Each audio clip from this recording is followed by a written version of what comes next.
యువజనులు ముంబై ప్రాంతంలో, అదేవిధంగా భారతదేశంలో ఇంకా అనేక ప్రాంతాల్లో ఎంతో అద్భుతమైన దైవ సేవ చేస్తున్నటువంటి నాయకులు, దైవ సేవకులు జేఎస్ బాబు గారిని ప్రేమతో ఆహ్వానిస్తూ ఉన్నాం. ఈ రెండవ రోజు ఈ సభలో దేవుని యొక్క వర్తమానాన్ని అందించవలసిందిగా గట్టిగా చప్పట్లు కొడదాం.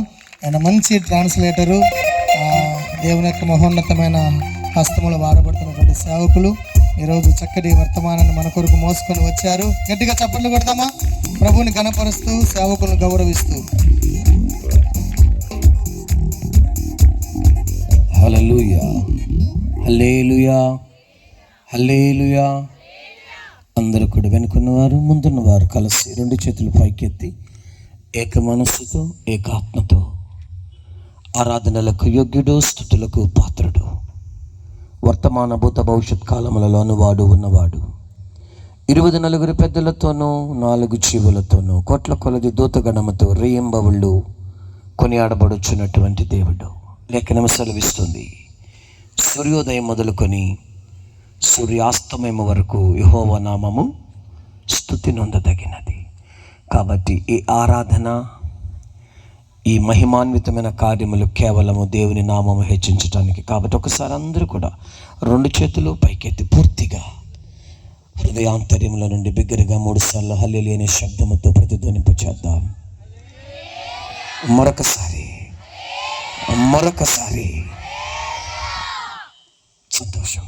మన ప్రభువును రక్షకుడైన యేసుక్రీస్తు వారి శ్రేష్టమైన నామములో మీకందరికీ శుభాభివందనాలు తెలియచేస్తూ ఉన్నాను. అదే రీతిగా ఈ కార్యక్రమానికి నన్ను ఆహ్వానించిన ప్రియులు, మరి స్థానిక సంఘముల యొక్క డైరెక్టర్ గారుగా వ్యవహరిస్తున్నటువంటి డేవిడ్ పాల్ గారు, వారి కుటుంబాన్ని, అదే రీతిగా వేదికను అలంకరించిన పెద్దలందరినీ ప్రభువైన యేసుక్రీస్తు నామములో నేను శుభాభివందనాలు తెలియచేస్తున్నాను. మరి దైవజనులను బట్టి, అందరిని బట్టి దేవుణ్ణి స్తుతిస్తున్నాను. వాస్తవంగా ఈ రోజున నేను ఉండవలసింది పంజాబ్ అమృత్సర్లో, కానీ మరి ఈ డైరెక్టర్ గారు ఆహ్వానించారు తప్పనిసరిగా రావాల్సిందని. మరి ఆ కారణాన్ని బట్టి ఇది దేవుని చిత్తమని నేను మరి ఈరోజు మధ్యాహ్నం ఇక్కడ రావటం జరిగింది. నిన్న మొన్న 2 దినాలు దేవుని ఉచితమైన కృపను బట్టి తమిళనాడులో ఉన్నటువంటి తంజావూర్, అదే రీతిగా నాగపట్నం, ఇంకా పుదుకోట అయినటువంటి 3 స్థలములలో రక్షణ సువార్తను తెలియచేయడానికి అన్ని జనులకు దేవుడు వాడుకున్నాడు. మరి ఈరోజు మధ్యాహ్నం క్షేమముగా మీ మధ్యకు వచ్చే కృపనిచ్చిన దేవునికి కృతజ్ఞతాస్తుతులు తెలియజేస్తున్నాను. మరి విశేషముగా ఇది 2వ రోజు, ఈ మహాసభల యొక్క 2వ రాత్రి దేవుడు మనకు సమయాన్ని ఇచ్చాడు. మరి గత కొద్ది సంవత్సరముల క్రితము ఈ భూమిపై ఈ రూబేన్ మినిస్ట్రీస్ యొక్క వ్యవస్థాపకులు జన్మించడానికి ప్రభువు కృప చూపించాడు. చాలా సంతోషం అనిపించింది. అందరూ కూడా చాలా చక్కగా వ్యవస్థాపకుల యొక్క జన్మదినాన్ని మీరు ఆచరించటంలో చాలా సంతోషం అనిపించింది. అయితే అందరూ ఇంకాస్తంత ఉత్సాహంగా దేవునికి కృతజ్ఞతలు తెలియచేయాలి. కారణం, అతడు పుట్టుట వలన అనేక మందికి ఆశీర్వాదం, అది మేలుకరముగా ఉంటుందని లేఖనం సెలవిస్తుంది. మాటలు ఒక ప్రక్కన ఉంటాయి, చేతలు మరొక ప్రక్కన ఉంటాయి. మాటలు చెప్పటం సులువు, క్రియ చేయటం కఠినమై ఉన్నది. ఈ పాట పాడుచున్నప్పుడు నాకు ఒక విషయం జ్ఞాపకం వచ్చింది. ఏంటంటే, హతసాక్షుల యొక్క చరిత్రలో ఒక మాట, 1వ శతాబ్దంలో ఉన్నటువంటి ఇగ్నేషియస్ అనేటువంటి ఒక హతసాక్షి ఒక మాట అంటాడు. ఆ మరుసటి రోజు అతనిని సింహాల గుహలో వేస్తారు. ఇక వేయబోయే ముందు ఆయన యొక్క వాంగ్మూలం తీసుకుంటే ఆయన అంటున్న మాట, నీ చేతిలో రొట్టెను నేను నన్ను విరువమని. మరి ఎంతమంది అయితే పాడారో నాకు తెలియదు, నేనైతే పాడా. హల్లెలూయా.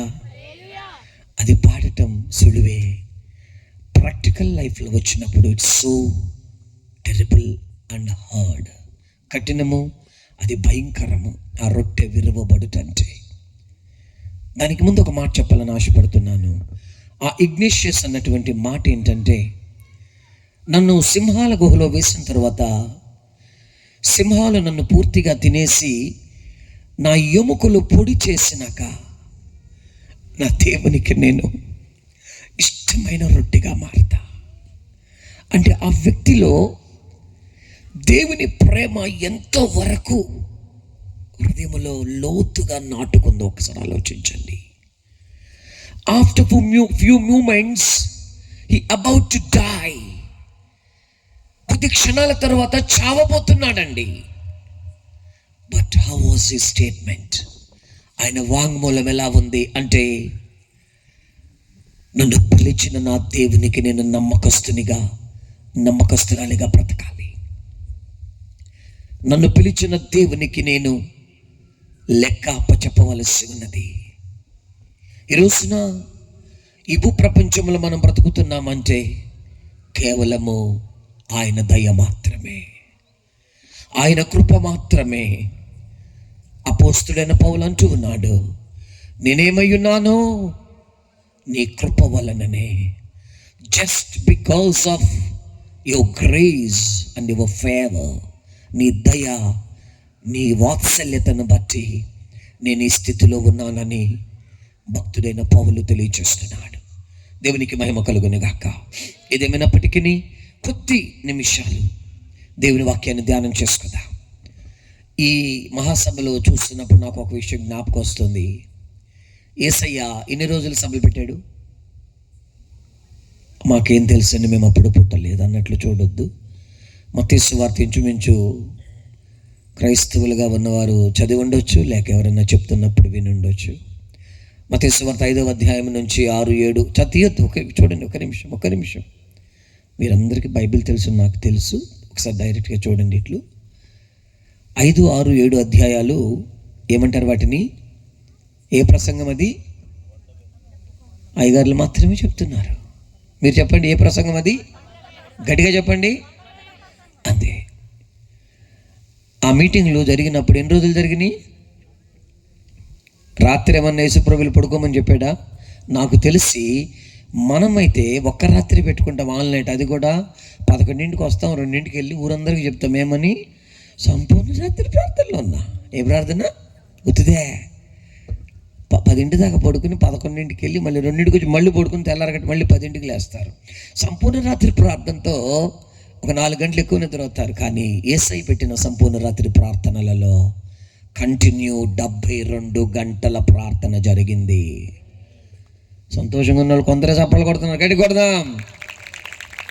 ప్రభువును ఆరాధించడానికి స్వల్ప సమయం దేవుడు మనకిస్తున్నాడండి. గడియారాలు చూసుకున్నావంటే నువ్వు ఆయన చేతిలో రొట్టెవు కాదు. నువ్వు అశు అన్నావంటే నువ్వు ఇంకా విరవబడలేదు. ఒక భక్తుడు అన్న మాట, విరువబడిన రొట్టె అనేక మందికి ఆశీర్వాదకరం. విరువబడిన రొట్టె దేవుని నామానికి మహిమకరం. విరువబడిన రొట్టె అనేక మందికి సమృద్ధిదాయకము. హల్లెలూయా. కాబట్టి పరిశుద్ధ గ్రంథంలో నుండి ఒక వాక్య భాగాన్ని మనం ధ్యానం చేసుకుందాము. లూకా సువార్త నుండి ఒక మాటను మనం చదువుకుందాము. యేసుక్రీస్తు ప్రభువారు ఒక వ్యక్తిని చూసి ఆయన పలుకుతున్న ఒకే ఒక మాట, అదేంటనేది మనం ఒకసారి ధ్యానం చేసుకుందాం. లూకా సువార్త 19వ అధ్యాయము 9వ వాక్యము. Book of Luke gospel chapter 19 verse 9.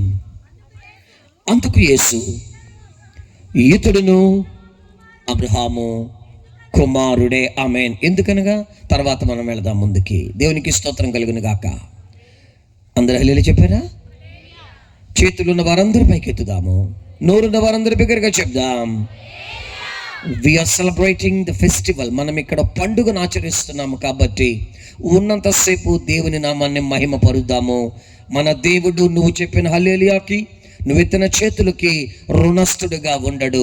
నువ్వెంత బిగ్గరగా హల్లెలూయా చెప్పావంటే, ఎంత బిగ్గరగా దేవుని స్తుతించావంటే అంతకంటే అత్యధికముగా ద్వితీయోపదేశకాండము 1:11 ప్రకారము బహుగా నిన్ను ఆశీర్వదించునుగాక. దేవునికి స్తోత్రం కలుగును గాక. ఇక్కడ ఒకే ఒక్క మాట, అందులో నుంచి నేను కొన్ని మాటలు మీతో పంచుకోవాలని ఆశపడుతున్నాను.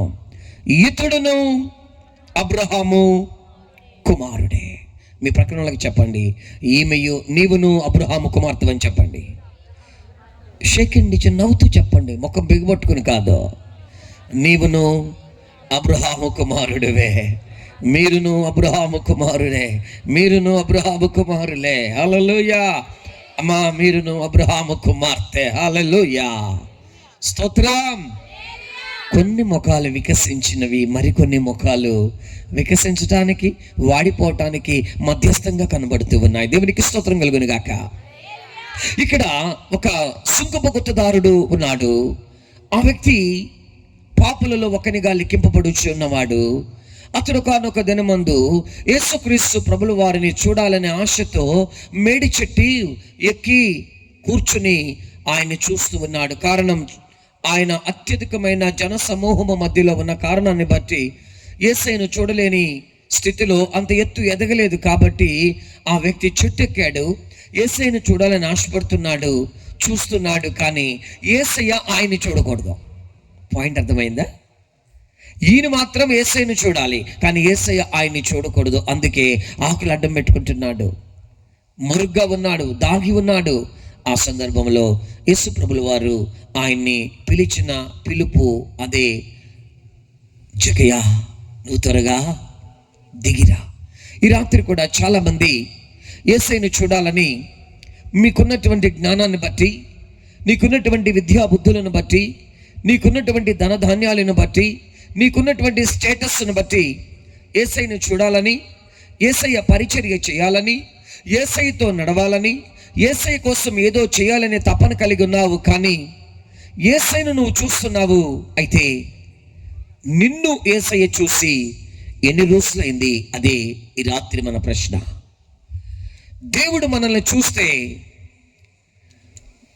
ఒక ఎంఆర్ఐ స్కాన్ కంటే, ఒక సోనోగ్రఫీ కంటే చాలా శ్రేష్టం. ఎందుకంటే ఆ యేసయ్య చూపు, యేసయ్య దయగలిగినటువంటి ఆ దృష్టి నీ జీవితాన్నే మార్చేస్తుంది. ఎవరైనా ఆమేన్ చెప్పారా?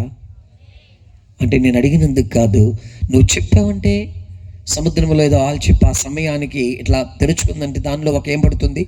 అది ఒక వజ్రంగా తర్వాత మారుతుంది కదా. అలాగే ఒక ముత్యంగా మారుతుంది. నాటి వజ్రం సానదీయబడుతుంది, ముత్యం ఏమవుతుంది? అది అక్కడికి పెరుగుతుంది. అలాగే దేవుని వాక్యం ప్రకటింపబడుచున్నప్పుడు మనం ఎప్పుడైతే ఆమేన్ అని అంటామో దానిని మనము పొందుకుంటున్నామనే విషయాన్ని ఎప్పటికీ మర్చిపోకూడదు. దేవునికి స్తోత్రం కలుగును గాక. ఇక్కడ యేసు ప్రభువారు జక్కయ్యని చూసి అంటున్న మాట, ఇతడును అబ్రహాము కుమారుడే అనడానికి గల కారణము, అబ్రహాము ఎవరై ఉన్నారు? అబ్రహాము ఎప్రకారముగా ఈ లోకములో జీవించాడు? ఒకానొకప్పుడు అబ్రహాము అన్య జాతి వానిగా జీవించాడు, దేవునిని ఎరుగని వానిగా జీవించాడు, ఈ లోకాన్ని పూజించే వ్యక్తిగా ఆ తండ్రితో జీవించాడు. అయితే ఒకానొక దినమందు అబ్రహాము ఆలోచించింది, ఈ సూర్యుడు, ఈ చంద్రుడు, ఈ నక్షత్రములు, ఈ సర్వ సృష్టి ఈ రీతిగా ఉన్నప్పుడు దీని వెనకాల ఎవడైనా ఒక సూత్రధారి, పాత్రధారి ఉండాలి కదా, నిర్మాణకుడు ఉండాలి కదా అని ఆలోచన చేసిన అబ్రహాము ఆలోచిస్తున్నప్పుడే సర్వశక్తుడైన దేవుడు ఆయనను దర్శించినట్లుగా మనము చూస్తూ ఉన్నాము. దేవునికి స్తోత్రం కలుగును గాక. ఆ సర్వశక్తుడైన దేవుడు ఈ రాత్రి కూడా మనలో అనేక మందిని దర్శించాలని ఆశపడుతూ ఉన్నాడు. కారణం, అబ్రహామును దేవుడు ఏ ఉద్దేశము చేత ఎన్నుకున్నాడనే విషయము ఒకసారి మనం జ్ఞాపకం చేసుకోవాలి. అబ్రహాము జీవితంలో యేసుక్రీస్తు ప్రభుల వారు ఆ మాట పలకడానికి గల కారణము 4 విధాలైన అంశాలు మనం అబ్రహాము జీవితంలో చూస్తూ ఉన్నాము. మొట్టమొదటిగా దేవుడు అబ్రహామును ఏం చేస్తున్నాడంటే పిలుస్తున్నాడండి. ఏం చేస్తున్నాడు? పిలుస్తూ ఉన్నాడు. ఇప్పుడు ఒక వ్యక్తిని ఇంకొక వ్యక్తి పిలవాలంటే తనకేముండాలి? ఒకళ్ళనొకళ్ళు పిలవాలంటే ఏముండాలి వాళ్ళ మధ్యలో? తెలీదా? మీ ఇంట్లో ఫంక్షన్కి అబ్బా అంత ప్రేమ మీకు, ముందు పరిచయం ఉండాలి. ఏముండాలి? పరిచయం. ఇప్పుడు దేవునికి అబ్రహాముతో పరిచయం ఎక్కడి నుంచి వచ్చింది? దేవుడు ఆదామును హవ్వను సృష్టించి ఏదైనా తోటలో ఉంచాడు. ఆదామునకు దేవుడు తన నాసికా రంధ్రములలో జీవవాయువును వదగా అతడు జీవించు ప్రాణిగా మార్చబడ్డాడు. ఒక సత్యాన్ని గమనించాలి. అబ్రహాము నోవహు సంతానములో జన్మించాడు. నోవహు కూడా ఆదాము నుండి వచ్చిన వాడే. అయితే దేవుని కలిగిన వ్యక్తిగా నోవహు జీవించాడు. ఈ రోజున ఈ భూప్రపంచంలో 2 రకాల గుంపులు మనము చూస్తున్నాము. యెహోవా దేవుడుగా గల జనులు ఒక గుంపు, దేవుడు ఉన్నాడని చెప్పుకొనుచు కూడా లేకుండా జీవించేది మరొక గుంపు. 2 గుంపులు. ఇందులో మనం ఎందులో కనబడుతున్నాం ఆలోచన చేసుకోవాలి. ఒక మాటలో చెప్పాలంటే అనేక మంది దైవజనుల ద్వారా వివిధ రకాలైనటువంటి వాక్యాలు మనకు అందించబడుతున్నప్పుడు ఆ వాక్యాలు మనం వినేది ఎందుకంటే తప్పులు పట్టుకోవడానికి కాదు. ఒక పెద్ద అన్నాడు, ఒక దైవజనుడు, మనము తప్పిపోకుండా ఉండటానికి వాక్యం వినాలి. హల్లెలూయా. కొంతమంది వస్తుంటారు, ఎవరు ఎంత బాగా చెప్పారు, నిన్నిక్కడ ఎవరు క్విజ్ మాస్టర్ గాను జడ్జి గాను మార్కులు వేయమని చెప్పలేదు, మార్కు లేకుండా చూసుకోమని దేవుడు ఆహ్వానిస్తున్నాడు. హల్లెలూయా. కనుక అబ్రహామును దేవుడు పరిచయము కలిగి ఉన్నాడు. పరిచయము చేసుకోవడం గల కారణము అబ్రహాము మన సాక్షిలో దేవునిని గూర్చిన ఆలోచన కదలాడుతూ ఉంది. ఎవరు నిజమైన దేవుడు? Who is the real creator of this universe? ఈ సర్వ సృష్టిని కలుగ చేసిన వాడు ఎవరై ఉండొచ్చని ఆలోచనలో పడినప్పుడే సర్వశక్తుడైన దేవుడు అబ్రహాముకు దర్శనమిచ్చి అబ్రహాముతో మాట్లాడి ఉన్నాడు. మనం చూస్తున్నాము, మొట్టమొదటిగా దేవుడు అబ్రహాముని ఏం చేశాడండి? పిలిచాడు. దయచేసి అపోస్తుల కార్యములు 7వ అధ్యాయము 3వ వాక్యాన్ని మనం ఒకసారి చదువుకుందాం. అపోస్తుల కార్యము 7వ అధ్యాయము 3వ వాక్యములో మనము చూసినట్లయితే ఇక్కడ ఒక మాట మనము చూడగలుగుతూ ఉన్నాము. దేవుడు అబ్రహామును ఏం చేశాడండి? నీవు నీ దేశమును నీ స్వజనమును విడిచి బయలుదేరి నేను నీకు చూపించబోవు దేశమునకు రమ్మని, చాలు రమ్మని చెప్పాడు. రమ్మని ఎవరికి చెప్తాం మనము? మన ఇంట్లో ఫంక్షన్ ఉంటే, మన ఇంట్లో ఏదైనా ముఖ్యమైన విషయం ఉంటే వాళ్ళకి షేక్ హ్యాండ్ ఇచ్చి చిరునవ్వు నవ్వి ఇవ్వాల్సిన ఆహ్వానాన్ని వాళ్ళకి అందచేసి, మర్చిపోకూడదే, తప్పకుండా రావాలి, పలానా రోజు పలానా సమయము, దాన్ని మీరు ఏం చేసుకోవాలి? సేవ్ చేసుకోండి, ఆ డేట్ ఎంగేజ్ చేసుకోండి, ఆ డేట్ బుక్ చేసుకోండి అని చెప్పినట్లుగా సర్వశక్తుడైన దేవుడు అబ్రహాముతో చెప్తున్న చక్కని మాట, మొట్టమొదటిగా నీ స్వజనమును విడిచి నువ్వు బయలుదేరి నేను నీకు చూపించబోవు దేశమునకు రమ్మని అతనితో చెప్పెను. అంటే దేవుడు అబ్రహామును పిలిచాడు. ఒక వ్యక్తి దేవునిని వెంబడించాలంటే, ఒక వ్యక్తి దేవునితో బ్రతకాలంటే, ఒక వ్యక్తి దేవునితో నడవాలంటే మొట్టమొదటిగా తనకు కావలసినది పిలుపు అవసరమై ఉన్నది. ఈ పిలుపు అనేటువంటిది దేవుని ద్వారా మనకు అనుగ్రహింపబడుచు ఉన్నది. ఎవరిని పడితే వాళ్ళని దేవుడు పిలుస్తాడా అని ఆలోచన చేస్తే పిలవడండి. మరి ఎవరిని పిలుస్తాడు? ఉదాహరణకు మనం చూస్తున్నాము, కొత్త నిబంధనలో యేసుక్రీస్తు ప్రభుల వారు ఎంతమందికి సువార్త చెప్పాడు? ఎంతమందిని సంఘంగా సిద్ధపరిచాడు? ఆయన లూకా సువార్తలో చూస్తున్నాము, చిన్న మంద. చూసారా? మీరు భయపడుతున్నారు, ఆ మాట మీరు చెప్పారా? చిన్న మంద. మీరు భయపడకుండా గట్టిగా చెప్పండి, చిన్న మంద. మళ్ళీ లాస్ట్ లో వాళ్ళు చిన్న మంద, మళ్ళీ ఒకసారి చిన్న మంద. స్తోత్రం. అయినా కొంతమందిలో భయం ఉంది ఇంకా. ఎందుకంటే సాతాను ఆ భయం పెడుతుంటాడు.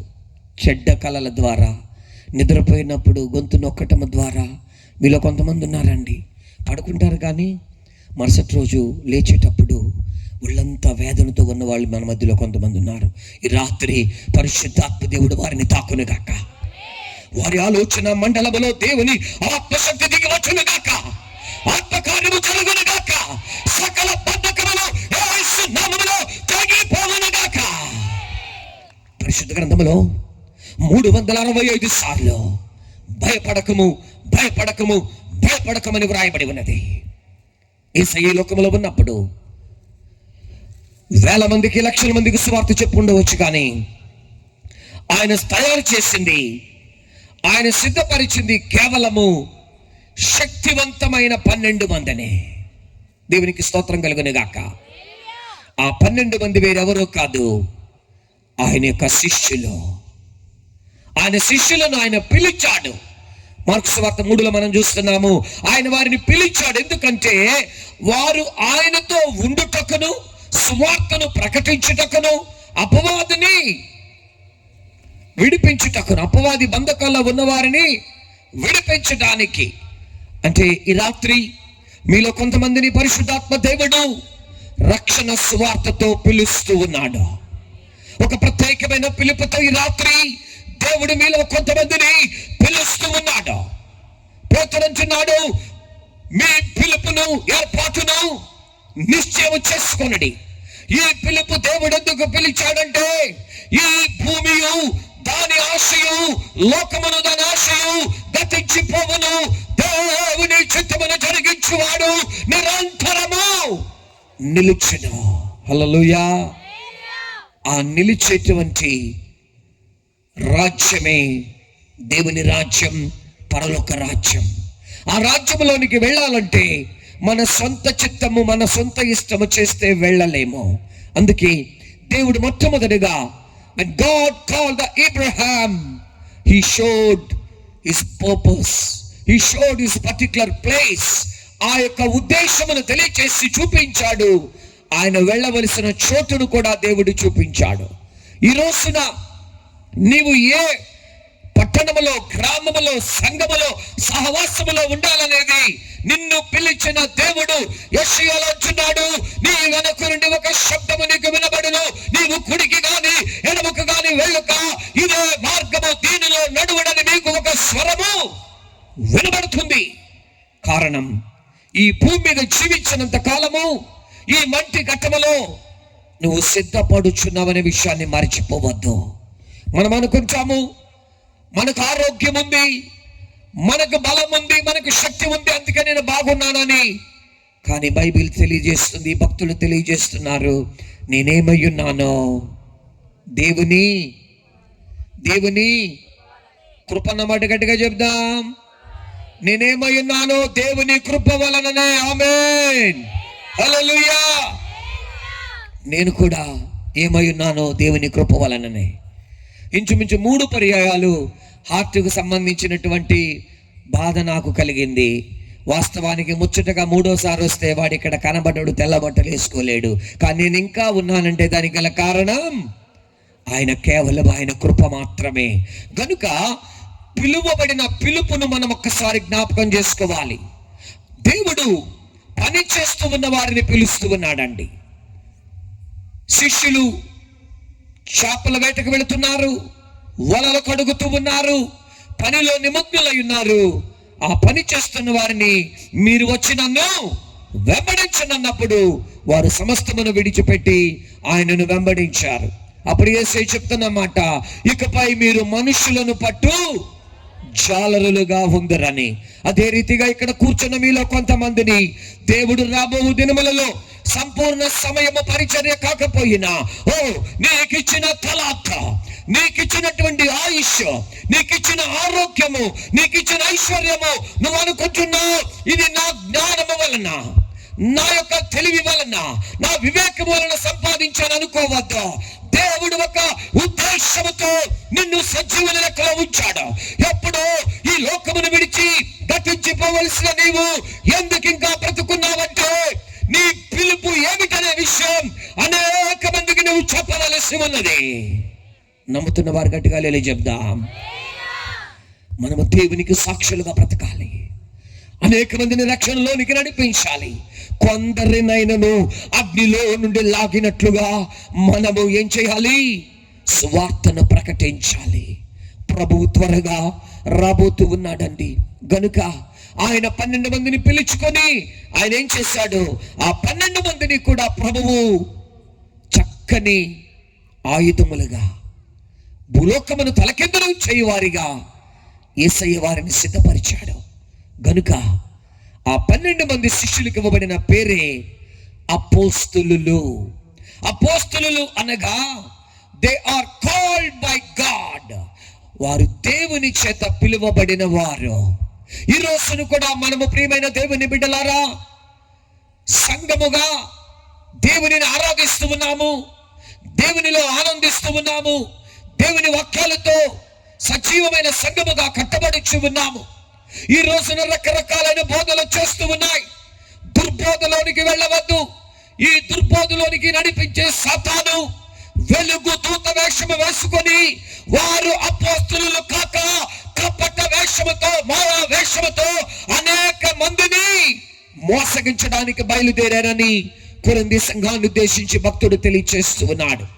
అందుకే అపోస్తల కార్యములు 2వ అధ్యాయం 42లో మనము చూస్తూ ఉన్నాము. వీరు అపోస్తలుల బోధ యందును సహవాసమందును రొట్టె విరుచుట యందును ప్రార్థన చేయుట యందును ఎడతెగక యుండిరి. హల్లెలూయా. గట్టిగా చప్పట్లు కొడుతూ దేవుని మహిమపరచుదా. కొంతమంది నన్ను పిలుస్తున్నారు తెలుసా మీకు. ఇప్పుడు నేనేమో పిలుపు గురించి ప్రసంగిస్తుంటే కొంతమంది అంటున్నారు నన్ను రమ్మని. అంటే అర్థం ఏంటి? కూని పాటలో నన్ను ఎందుకు పిలుస్తారు? మీరు ఏమైనా ఇస్తారు నాకు? దయచేసి నన్ను పిలవద్దు. ప్రభు నన్ను పిలిచాడు ఆల్రెడీ. ఎలా పిలుస్తున్నారు? ఇలా చూపించండి ఒకసారి. మీ తలపైకి ఎత్తుకొనుడి. తలపైకి ఎత్తండి అందరూ. నిటారు కూర్చోండి. అపవాదికి చోటు ఇవ్వద్దు. దేవునికి లోబడి ఉండుడి. అపవాదిని ఎదిరించినప్పుడు వాడు మీ యొద్ద నుండి. మీరు చెప్పే మాటకి ఇప్పుడు కుక్క వచ్చిందని ఇంకో కుక్క పో అంటావా? ఛాయ్ అనగానే అది వెళ్ళిపోతుంది. సైతాన్న వెళ్ళిపో అంటావా ప్రేమతో? అందుకే యెషయాలో మనం చూస్తున్నాము 11వ అధ్యాయంలో ఆయన పెదవుల ఊపిరి చేత భూమిని కొట్టను. అందుకే దైవజనులు ప్రార్థన చేసేటప్పుడు అంటారు. అంటే ఈ పెదవులలో దైవశక్తి ఉన్నది. ఈ పెదవులు యెషయా 6 ప్రకారము కాల్చబడిన పెదవులు.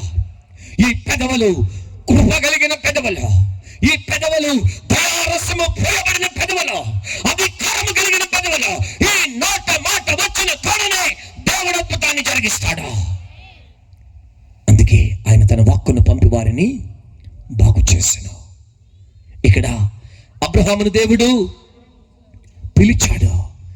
అంటే ఒక మాటలో చెప్పాలంటే ఒక అపోస్తులునిగా పిలువబడ్డాడు. ఈ రోజున ఆ ప్రకారముగా పిలువబడినటువంటి అపోస్తుల బోధలో నిలుచున్నటువంటి వారు వాస్తవమైనటువంటి అబ్రహాము సంతానముగా కనబడుచు ఉన్నారు.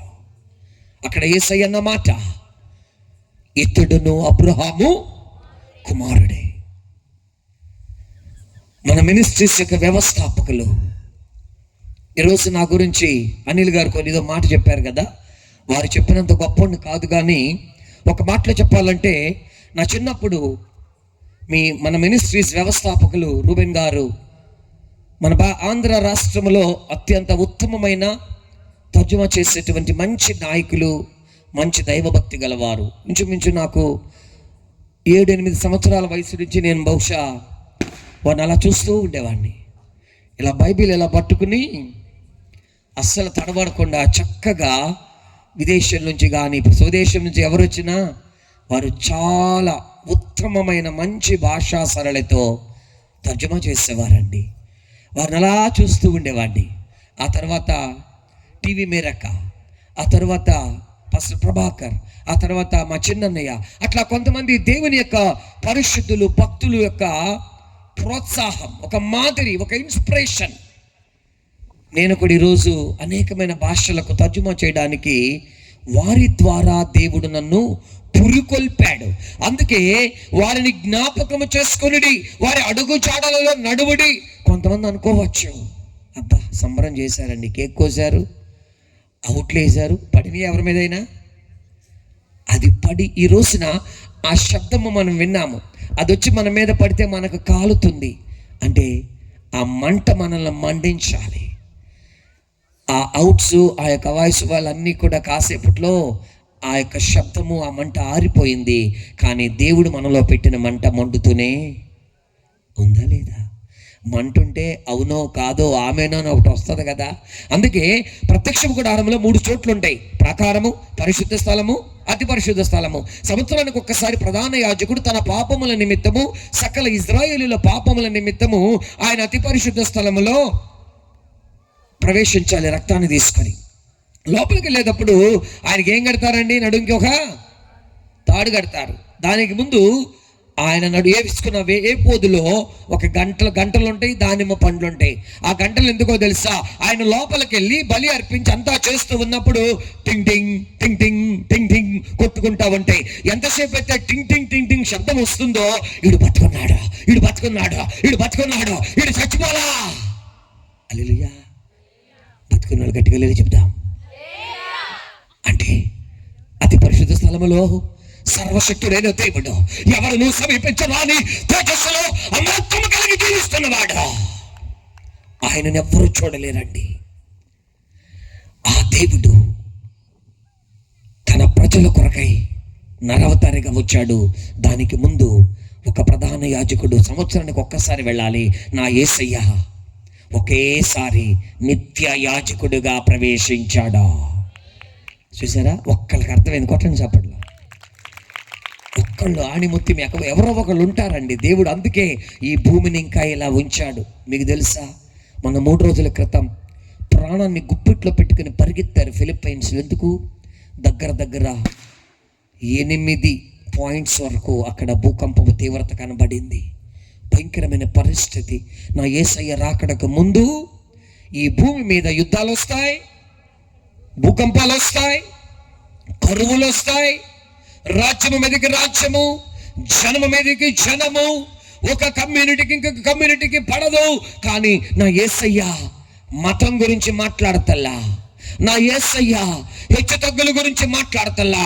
మనిషిని మనిషిగా చూడు, మనిషిని మనిషిగా ప్రేమించు, మనిషిని మనిషిగా గౌరవించు.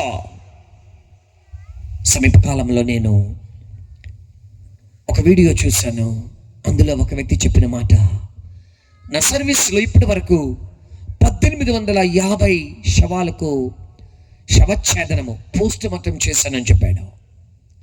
అప్పుడు ఆ ఇంటర్వ్యూ చేస్తున్న యాంకర్ ఆ సహోదరి అడిగింది, ఏమండి ఇన్ఫ్లుయెన్స్ ఉన్నటువంటి గొప్పవారు పెద్దవారు చనిపోయినప్పుడు మీ అనుభవం ఏంటి?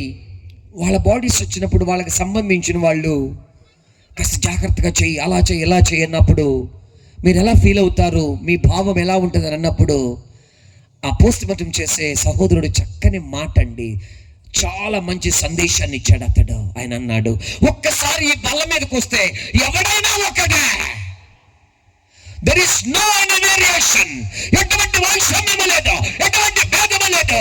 అదే రీతిగా క్రీస్తునికి వచ్చిన ప్రతి ఒక్కడు నూతన సృష్టి.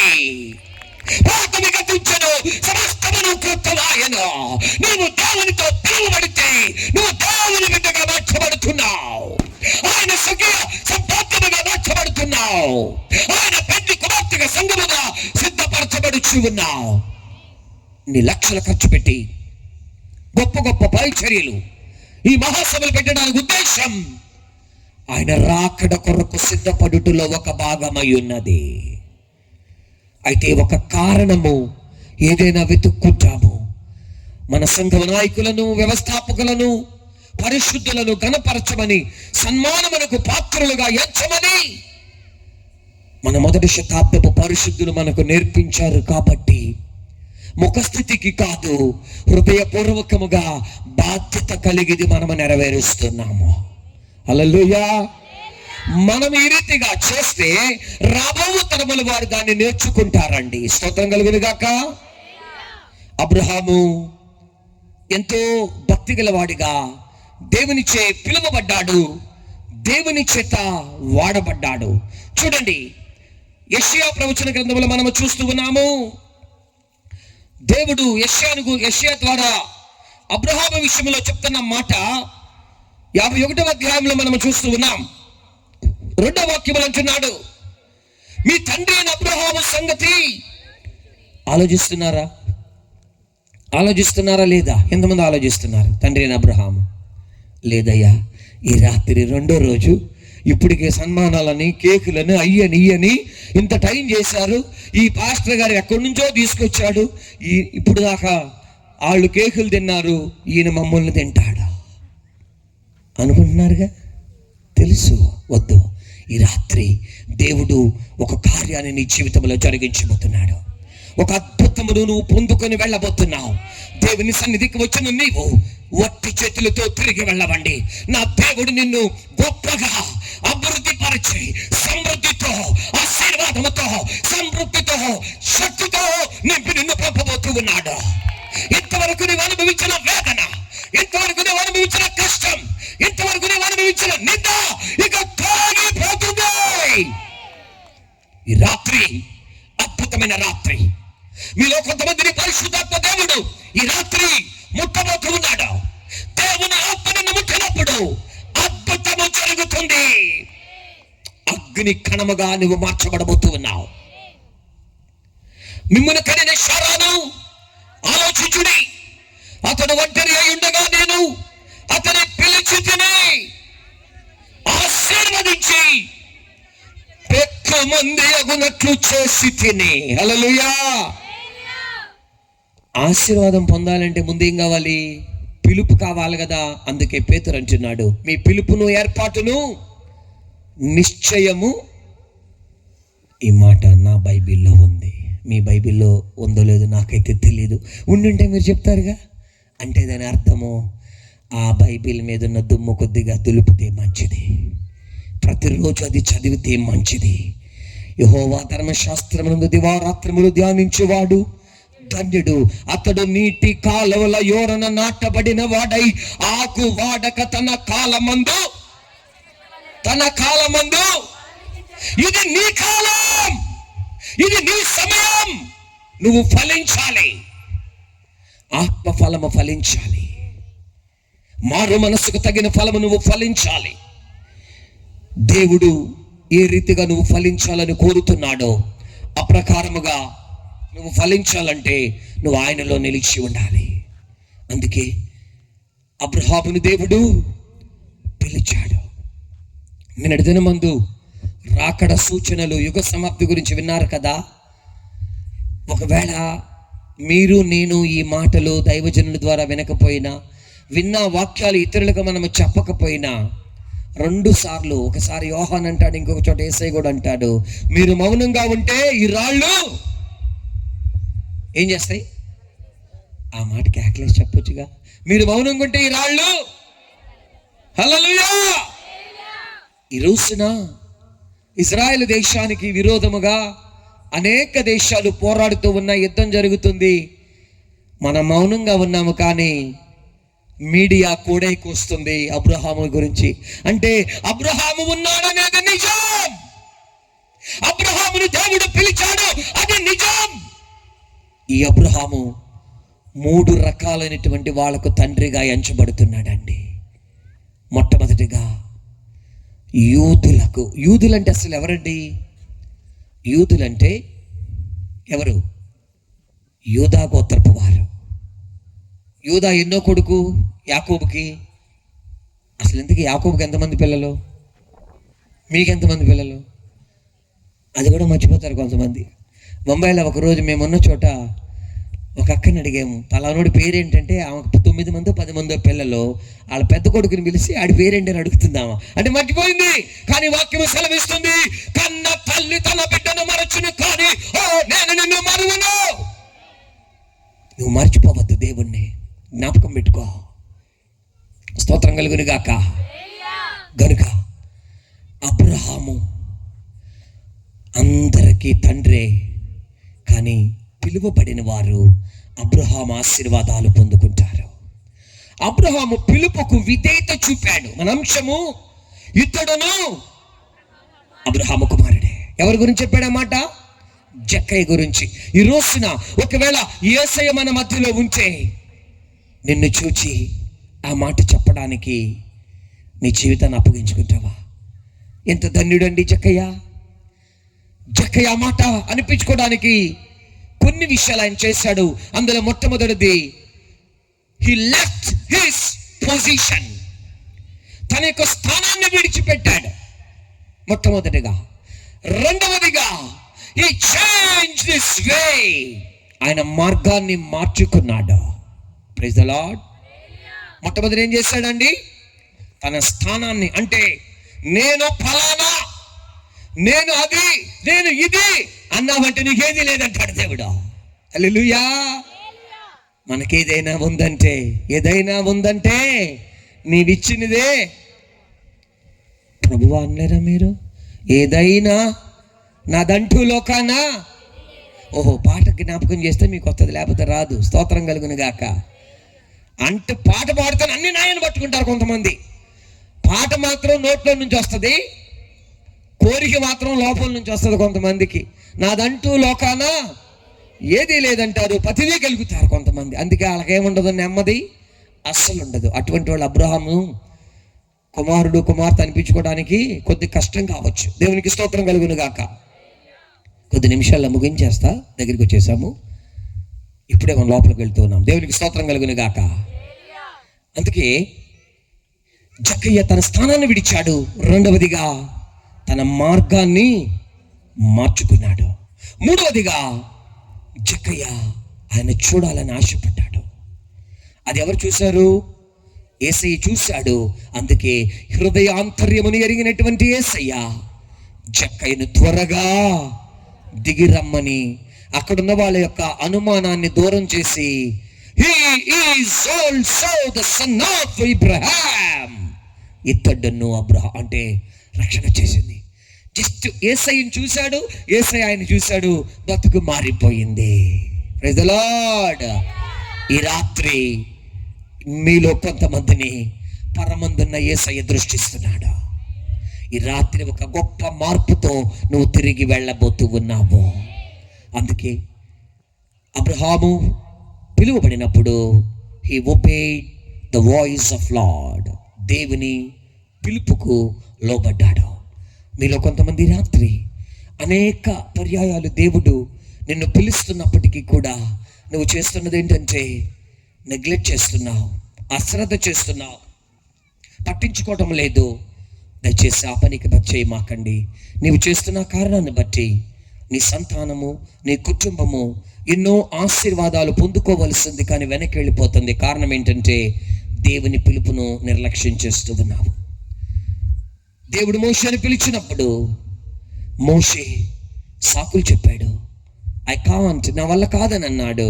కానీ దేవుడు మోషేని విడిచిపెట్టాడా? విడిచిపెట్టలా. మోషే ద్వారా దేవుడు గొప్ప కార్యాలు జరిగించాడు. ఒక ధనవంతుని పిలిచాడు. ఆ ధనవంతుని పిలిచినప్పుడు, చిన్నప్పటి నుంచి అన్నీ చేస్తున్నాను, ఇంకేంటి తక్కువ అంటే, యేసయ్య ఒక్క మాట చెప్పాడు, నీకున్నాయన్నీ నువ్వే కదా పాట పాడుతున్నావు, నాదంటూ లోకానా. అందుకే ఇది అమ్మేసి నా వెనకాల వచ్చాయంటే ఆడు మిక్కిలి వ్యసనముతో వెళ్ళిపోయాడంట. స్తోత్రం. నిజమైన ఉద్యోగం ఎంతమందికి కావాలి?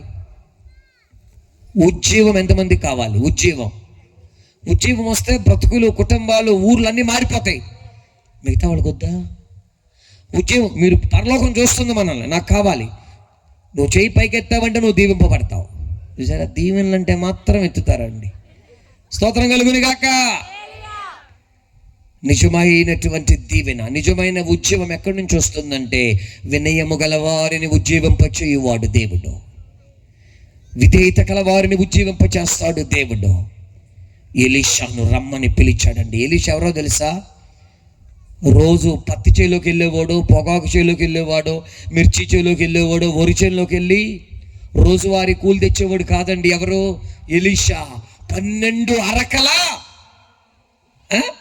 దుక్కు దున్నే వ్యక్తి. దేవుడు పిలిచాడు. ఎవరి ద్వారా? ఏలియా ద్వారా. మనోడు రేపు వస్తా ఎల్లుండి వస్తానని వాయిదా వేయలేదు, వెంటనే విధేయత చూపించాడు. అందుకే ఏలియా కంటే అధికమైన అద్భుతాలు చేయగలిగిన వాడు ఎవరు? ఎలీషా చేశాడు. ఎలీషా 2 రెట్లు చేస్తే 4 రెట్లు చేయవలసిన వాడు ఎవరండి? ఎలీషా శిష్యుడు ఎవరు? ఎలీషా శిష్యుడు. దయచేసి మీకు అందరికీ చేతులు జోడించి చెప్తున్నా, రేపొద్దున్న నుంచి పొద్దున్న లేచినాక బ్రష్ చేయటం తర్వాత సంగతి, ఫస్ట్ బైబిల్ పట్టుకోండి. ఫస్ట్ బైబిల్ పట్టుకోండి. మంచి నాయకుల్ని దేవుడు మీకు ఇచ్చాడు, మంచి దర్శనము గల వాళ్ళని దేవుడు మీకు ఇచ్చాడండి. ఇట్లయితే అపవాది కొట్టుకెళ్ళిపోతాడు. మీ కొరకు ప్రార్థన చేయకపోతే అది పాపమని సమూయేలు గ్రంథంలో సమూయేలు అంటాడు. పాపము చేసేవారిని పాతాళం ఏం చేస్తుందో తెలుసా? ఒకసారి ఆ మాట చదవండి. యోబు గ్రంథము 24వ అధ్యాయంలో ఒక మాట ఉంటుందండి, దానికి మనం భయపడాలి. కాబట్టి ఆ పాతాళానికి చోటు ఇవ్వద్దు. 19వ వాక్యం 24:19 దయచేసి త్వరగా చదువుదాం.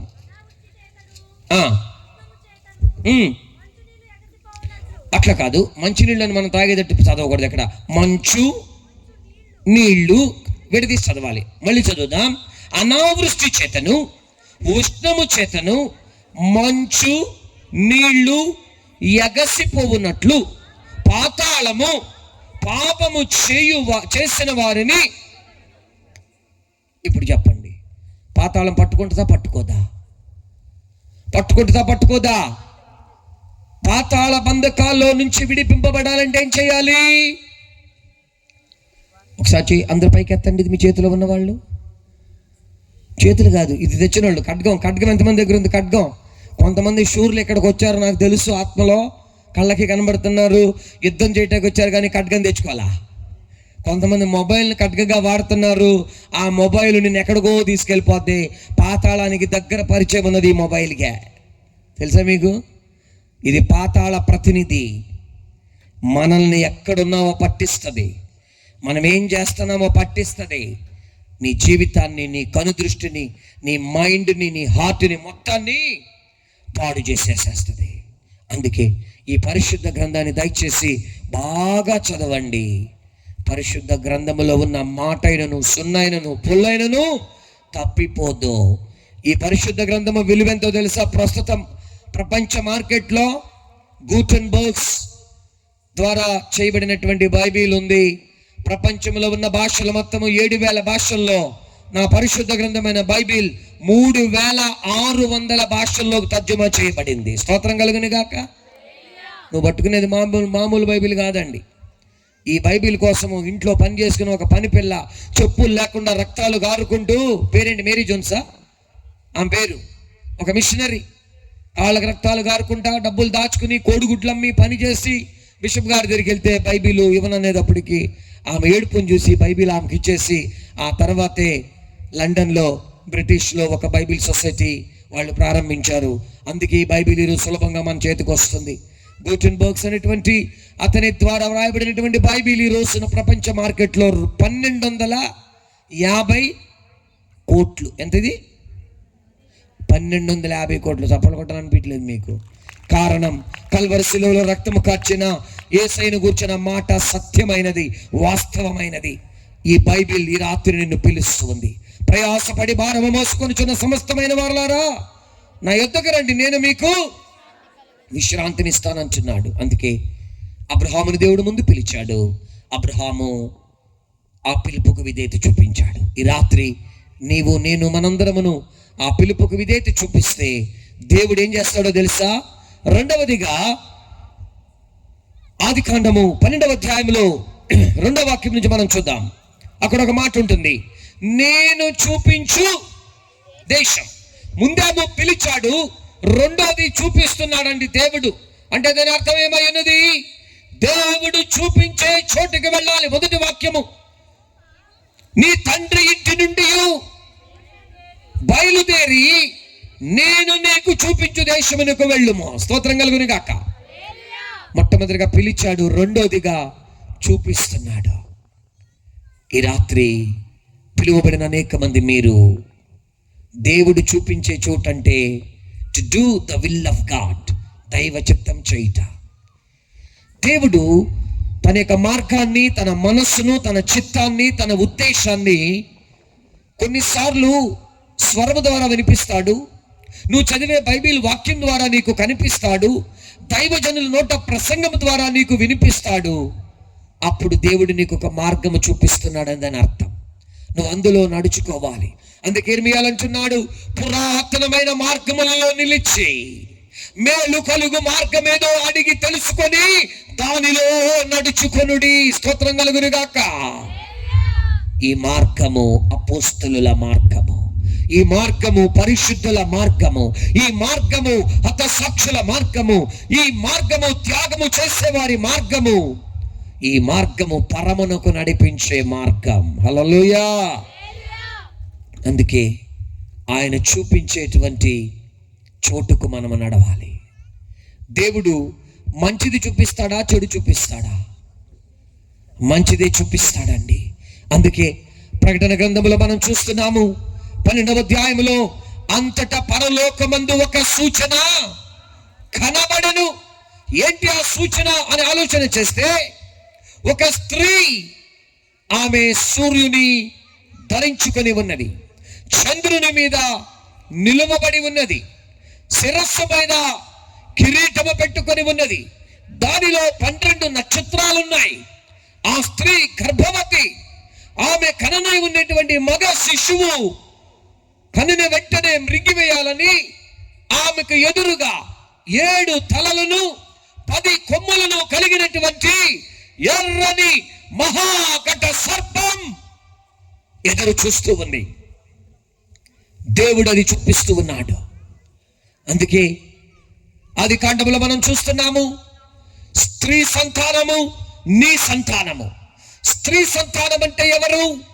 జయ జీవితమును చేయడానికి మరియ గర్భమందు జన్మింప చేసినటువంటి క్రీస్తు ప్రభులు వారు ఆ స్త్రీ సంతానములో ఆయన పుట్టి ఉన్నాడు. ఆయన సాతాను యొక్క తలను చితకదొక్కినట్లుగా మనము చూస్తూ ఉన్నాము. సాతాను తలను నలుగుగొట్టినట్లుగా మనము చూస్తూ ఉన్నాము. అపవాది క్రియలను నశింప చేయటకు మనుష్య కుమారుడు ఈ భూమి మీదకి వచ్చాడు. దేవుడు అది నీకు చూపిస్తున్నాడు. ఈ రాత్రి పిలువబడిన నీవు అపోస్తలుల బోధలో ఉండాలి. ఆ అపోస్తలుల బోధే ఆ స్త్రీ తల మీద ఉన్న కిరీటం. ఆ కిరీటమే అధికారానికి సాదృశ్యం. అది ఎవరికి పడితే వాళ్ళకి ఇవ్వలేదు. ఆ కిరీటములో 12 నక్షత్రాలున్నాయి. నక్షత్రములు దానియేలు 12:3 ప్రకారము అనేక మందిని దేవుని వైపునకు నడిపించేవి, మార్గదర్శకత్వము చేసేవి. ఈ మినిస్ట్రీస్ వ్యవస్థాపకులు కూడా ఒక నక్షత్రములాగా వారు వెలుగొందారు. ఈ మినిస్ట్రీ వ్యవస్థాపకుల దగ్గర మా చిన్ననే చదువుకున్నాడు. మా చిన్ననే దగ్గర కొద్ది రోజులేమో మీ డైరెక్టర్ గారు కూడా వాళ్ళ స్కూల్లో మా అన్నయ్య టీచర్గా చేశారు. ఇప్పుడు మేము ఇరువురు కలిసి పరిచర్య చేస్తున్నాము. హల్లెలూయా. దానికి గల కారణం ఏంటి?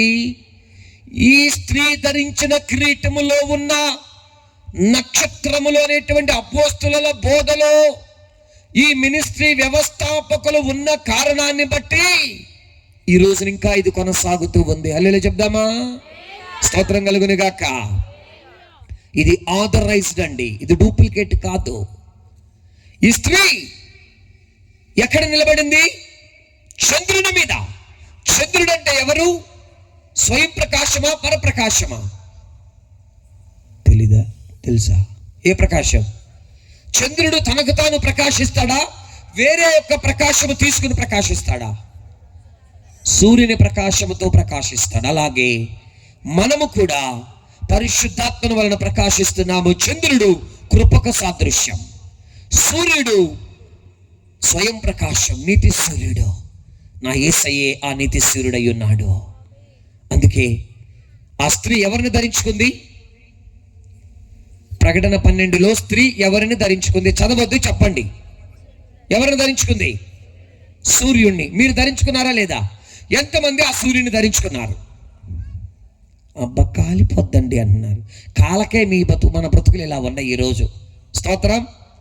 హోటల్లో మాత్రం సగం కాలింది, సగం ఉడకందిస్తే ఆయన పిలిచిట్రా, ఏంటిది ఉడకలేదో, ఏంటిది కాలేదంటాడు. పరలోకంలో ఒక దోత వచ్చి నిన్నంటది, ఏంటి నీ బతుకో, నువ్వు ఇంకా కాలేదో, నువ్వు ఇంకా పరిశుద్ధాత్మ పొందుకోలేదు, నువ్వు ఇంకా అన్ని భాషలు మాట్లాడటం లేదు. ఎంతమంది ఆ సూర్యుని ధరించుకున్న ఒకసారి చేయొద్దండి. నేనైతే ధరించుకున్నా 10th క్లాస్లో ఉండగానే. ఆయన ధరించుకోవటం అర్థం ఏంటి? అసలు ఎప్పుడు ధరించుకుంటాం మనం? 3:27 చదువుదాం. 3:27. పరలోకంలో అరగంట మౌనం. గలతీ 3:27లో బాప్తిస్మములో ఆయన్ని ధరించుకున్నాం. నా యేసయ్య రూపాంతర కొండ మీద ఆయన ముఖము సూర్యుని వలె ప్రకాశించింది. ఈ స్త్రీ అనేటువంటి సంఘము నేటి బాప్తిస్మము ద్వారా ఆయన్ని ధరించుకుంటే నువ్వు అనేక మంది ఎదురు వెలుగుతూ అనేక మందిని వెలిగిస్తావు. చదువుదాం.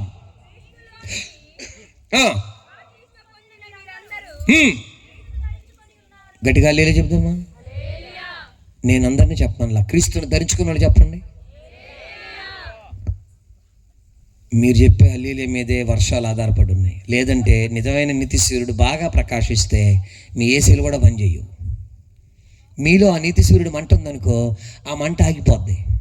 ఇప్పుడు మేము పరిచర్యకి వెళ్ళాం కదా, మేము వెళ్ళిన చోటల్లా వర్షం, మేము వెళ్ళిన చోటల్లా మేఘాలు. నేను ఆరోగ్యంగా వచ్చానా, రోగం పడి వచ్చానా? హల్లెలూయా. నీతి సూర్యుడు లోపల ఉన్నాడు అనుకో, ఇవన్నీ పోతాయి. ఆయన లేక ఈ తిప్పలో. బాప్తిజం అంటే రచ్చన తీసుకున్నానంటాం కాదు, ఆ రచ్చన అనేది వెలుగుతూ కనబడాలి, వెలిగిస్తూ కనబడాలి. దేవునికి స్తోత్రం కలుగును గాక. 3 నిమిషాల సమయం అయిపోయింది మనకి. స్తోత్రం. అబ్బా, కొంతమంది అమ్మయ్యా ఇట ఒక శ్వాస అట్లా తీసుకున్నారు, నాకు తెలిసిపోయింది ఇప్పుడు. స్తోత్రం, మంచిదే. కనుక ఆ నీతి సూర్యుడు మనలో ఉండాలి. ఆ సూర్యుడిని నువ్వు ధరించుకున్నావంటే నిన్నెవ్వడూ ఆపలేడు. స్తోత్రం కలుగును గాక. అందుకే ఒక భక్తుడు ఎలా పాడాడు, అరచేతిని అడ్డుపెట్టి సూర్యకాంతిని ఆపగలవా?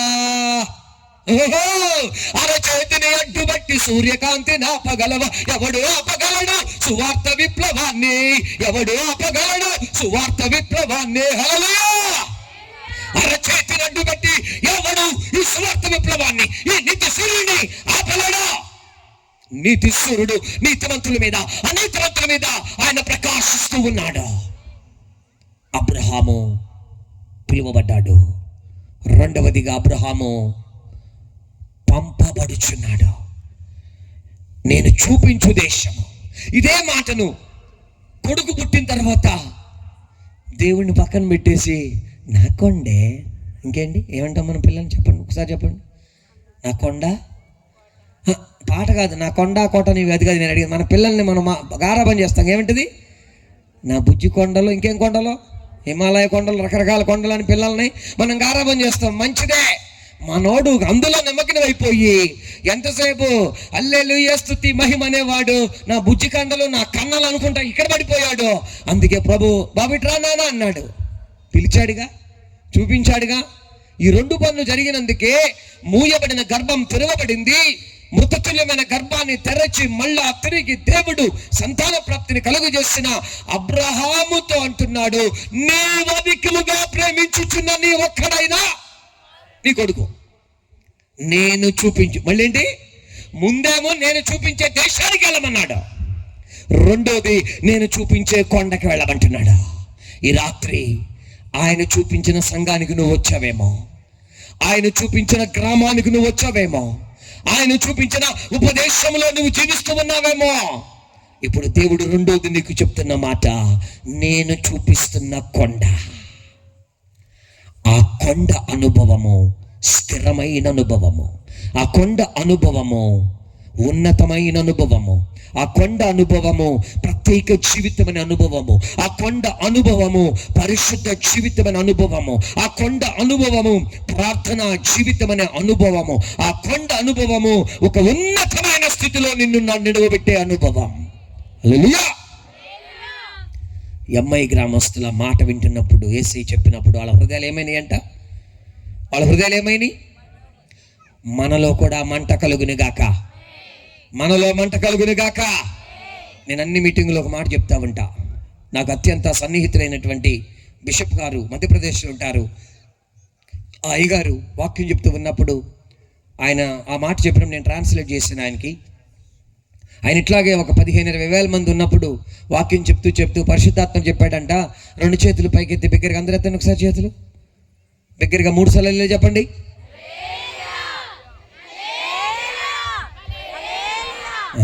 మీరు చెప్పిన హల్లెలూయాలో నిద్ర వచ్చింది, ఇక ఆపేయ్, నిద్ర వస్తుంది, ఇక ముగించు అన్నట్టుంది. వాళ్ళు అలా చెప్పలా.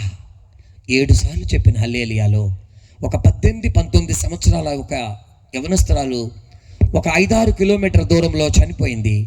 డాక్టర్ సర్టిఫై చేశాడు, కాసేపట్లో తీసుకెళ్ళి యవనస్తురాల్ని దహన సంస్కారం చేయాలి. ప్రభు బిడ్డలైతే కాదు వాళ్ళు. కానీ ఆ దైవజనుడు 7 సార్లు బిగ్గరగా హల్లెలూయా చెప్పించినాక 7వ హల్లెలూయా చెప్పినాక చచ్చిపోయిన శవం లేచి కూర్చుంది. ఇప్పుడు చెప్పండి హల్లెలూయా. నేను ఒకసారి అలా 3 సార్లు.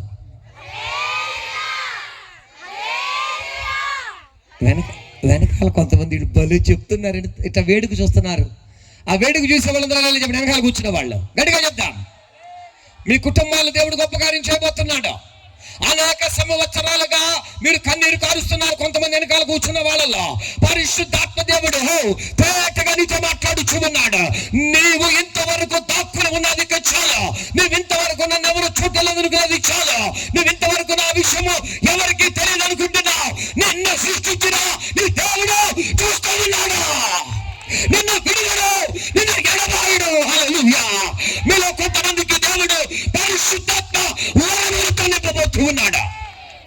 నువ్వు దీవింపబడబోతున్నావు. మీ ప్రక్కన వాళ్ళకి చెప్పు, you are going to be blessed. త్వరగా చెప్పండి మీ ప్రక్కన వాళ్ళకి, నువ్వు దీవింపబడబోతున్నావు. మంచి మనసుతో చెప్పండి, ముఖం అంతా ఆనందం తాగినట్టు పెట్టుకుని చెప్పదు, నవ్వుతూ చెప్పండి, నువ్వు దీవింపబడబోతున్నావు. స్తోత్రం కలుగునుగాక. అబ్రహాముకు దేవుడు అంటున్నాడు, నీవు అధికముగా ప్రేమిస్తున్న నీ కొడుకును నేను చూపించే కొండకు తీసుకెళ్ళంటే దేవుని చిత్తము చేయట. దేవుని చిత్తము చేసేవాళ్లే జయ జీవితం చేసేవాళ్ళుగా కనబడుతున్నారు. ఆ స్త్రీ ఆ మగ శిశువును కనబోతుందని సర్పానికి తెలుసు.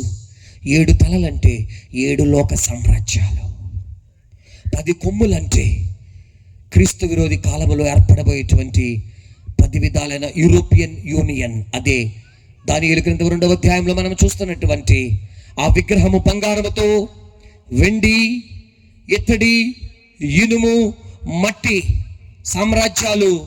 బంగారము నుంచి వెండికి వచ్చింది, వెండి నుంచి ఇత్తడికి వచ్చింది, ఇత్తడి నుంచి ఇనుముకి వచ్చింది, ఇనుము నుంచి మట్టికి వచ్చింది. సామ్రాజ్యాల మహిమ తగ్గిపోతూ ఉన్నది. కానీ 2 కొరింథీ 3లో మహిమ నుండి అధిక మహిమలోనికి సాగిపోదాం, కృప వెంబడి కృపను పొందుకుందాం, కదల్చబడిన రాజ్యము కొరకు సిద్ధపడదాం. ఇతడు అబ్రహాము కుమారుడే. స్తోత్రం కలుగునుగాక. ఆ స్త్రీ కనేటువంటి ఆ మగ శిశువును మృంగటానికి ముందు సాతాను చేసే 2 మాటలు మాత్రము ఆ పనుల గురించి చెప్పేసి నేను వెంటనే ముగిస్తాను.